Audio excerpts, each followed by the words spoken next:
Etikia riu mari na wiyathi wa guthii nyumba-ini cia ihoero gutekumakania miaka kuria muigana wa andu uriringanaga na wari wa kanitha, nao etikia makorwo makiraihaniriria na mita imwe kuma hari mundu umwe nginyagia uria ungi.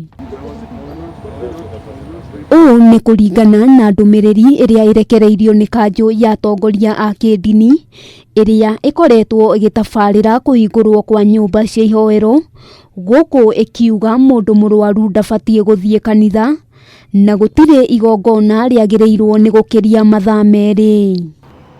The limit of the time duration of worship session will now be 2 hours.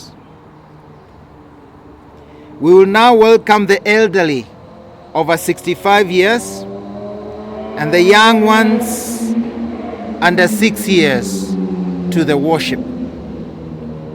However, the vulnerable and the sick will continue worshiping at home to avoid contagion. Mutongoria wa kanju ino muthikabu Anthony Muheria nioritie ateti kwamba kurugamia micemanio ya muingi nginyagia murimu wa COVID-19 uhuke, akiuga micemanio iyo no icungiririe murimu kwambatira ona makiria.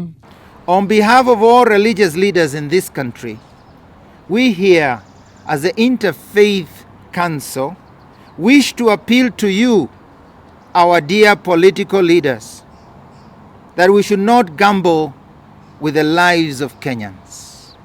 Please, we ask you in this COVID time, please postpone your political public gatherings that put our people at risk because they gather without masks and without social distancing. Kuringana na ndumiriri iyo, igongona ria mathiko hamwe na mohiki matibatie gukiria andu 200 na mawatho mothe ma ministry ya ugima wa mwiri no nginyagia mathingatithio mundu ategutindikiririo. The number of those attending is raised to 200 with 50 allowed at the graveside.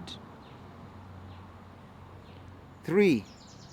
The duration of funerals must not exceed 2 hours. Handu-ini Hakameme TV, ritwa riakwa ni Wambui wa Njuguna.